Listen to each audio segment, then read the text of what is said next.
साथियों, आज की इस वीडियो में हम डिस्कस करेंगे बिहार टीजीटी टीचर की सैलरी के बारे में। बिहार में टीजीटी टीचर को कितनी सैलरी मिलती है, क्या क्या बेनिफिट्स मिलते हैं, यूपी और बिहार के टीजीटी टीचर की सैलरी में कितना डिफरेंस है। तो इन सभी टॉपिक्स पे हम डिस्कस करेंगे। सबसे पहले हम बात करते हैं बेसिक पे के बारे में। हमारे सामने दो टेबल हैं, एक टेबल यूपी के लिए है और दूसरी टेबल बिहार के लिए है। तो यहाँ पर यूपी में जितने टीचर टीजीटी वैकेंसी में ज्वाइन करते हैं उनकी बेसिक सैलरी होती है 44,900 रुपये। इसी तरह बिहार में टीजीटी टीचर की बेसिक सैलरी होती है 31,000 रुपये। इसके बाद हम डीए की बात करेंगे। डीए मतलब महंगाई भत्ता। वर्तमान में जो महंगाई भत्ता मिल रहा है वो 53% की दर से मिल रहा है। हालांकि जनवरी और जुलाई में ये चेंज होता रहता है। वर्तमान में 53% है। तो यहाँ पर हम 44,900 का 53% कैलकुलेट करेंगे तो ये वैल्यू बनेगी हमारी 23,797 रुपये। इसी तरह 31,000 का 53% बनेगा 16,430 रुपये। इसके बाद हम समझेंगे एचआरए के बारे में। एचआरए मतलब मकान भत्ता। यूपी में टीजीटी टीचर को मकान भत्ता मिलता है 1,840 रुपये, जबकि बिहार में 1,550 रुपये। ये जो भी एचआरए की गणना की जा रही है ये ग्रामीण क्षेत्र के अनुसार की जा रही है, जबकि शहरी क्षेत्र और महानगर में मकान भत्ता अलग मिलता है। इसके बाद हम देखते हैं मेडिकल अलाउंस को। यूपी में मेडिकल अलाउंस नहीं मिलता, जबकि बिहार में मेडिकल अलाउंस के 1,000 रुपये मिलते हैं।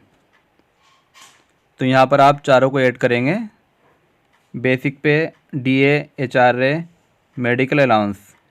तो यहाँ पर टोटल सैलरी बनेगी 70,537 रुपये, जबकि बिहार में 49,980 रुपये। तो इस तरीके से टोटल डिफरेंस होगा 20,557 रुपये का। इसके बाद इसमें कुछ डिडक्शन भी होते हैं। डिडक्शन को भी हम समझ लेते हैं। सबसे पहले हम समझते हैं एनपीएस के बारे में। एनपीएस मतलब न्यू पेंशन स्कीम। तो अगर आप एनपीएस का प्लान लेंगे तो यूपी में आपकी कटौती होगी 6,870 रुपये। आपकी बेसिक सैलरी में डीए जोड़कर उसका 10% एनपीएस कटौती होती है। इसी तरह बिहार में अगर आप एनपीएस प्लान लेते हैं तो यहाँ पर आपकी कटौती होगी 4,743 रुपये। जीआईएस कटौती मतलब सामूहिक बीमा योजना। तो यहाँ पर यूपी में कटते हैं 174 रुपये और बिहार में कटौती होगी 30 रुपये की। इस तरीके से आपकी यूपी में कुल कटौती होगी। यहाँ पर एनपीएस और जीआईएस को जोड़ लेते हैं तो टोटल कटौती होगी 7,044 रुपये की, जबकि बिहार में आपकी कटौती होगी 4,773 रुपये। कटौती के बाद खाते में क्रेडिट। यूपी में आपकी कटौती के बाद खाते में जमा राशि होगी 63,493 रुपये और बिहार में आपकी टोटल सैलरी बनेगी आफ्टर डिडक्शन 45,207 रुपये। तो यहाँ पर आपकी सैलरी में कुल डिफरेंस होगा 18,286 रुपये। इसके बाद हम समझते हैं गवर्नमेंट कंट्रीब्यूशन के बारे में।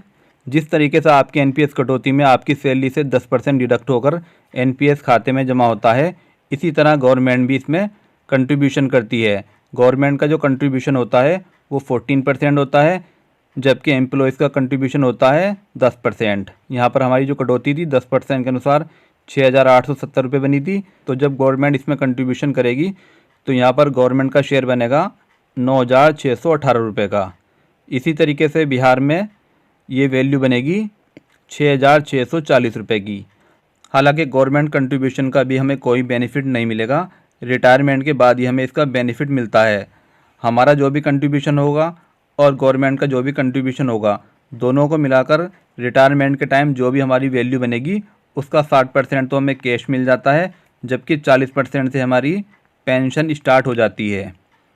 तो अगर आप इस बेनिफिट को भी ऐड करेंगे तो यहाँ पर आपकी टोटल वैल्यू बनेगी 80,155 रुपये, जबकि बिहार में ये वैल्यू हमारी बनेगी 56,620 रुपये।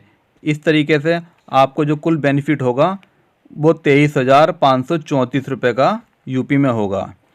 लेकिन साथियों, फिर भी एक स्मार्ट सैलरी आपको मिलने वाली है। अगर आपका सिलेक्शन बिहार में हो चुका है तो आपको बिहार में ज्वाइन कर लेना चाहिए। फ्यूचर में जब भी कभी यूपी में वैकेंसी आएगी तो यहाँ पर आप ज़रूर तैयारी करें, हो सकता है आपका सिलेक्शन यूपी में हो जाए। अगर आपको कोई और भी जानकारी चाहिए तो आप कमेंट सेक्शन में जाकर कमेंट कर सकते हैं। वीडियो पसंद आए तो लाइक कीजिए, शेयर कीजिए। धन्यवाद।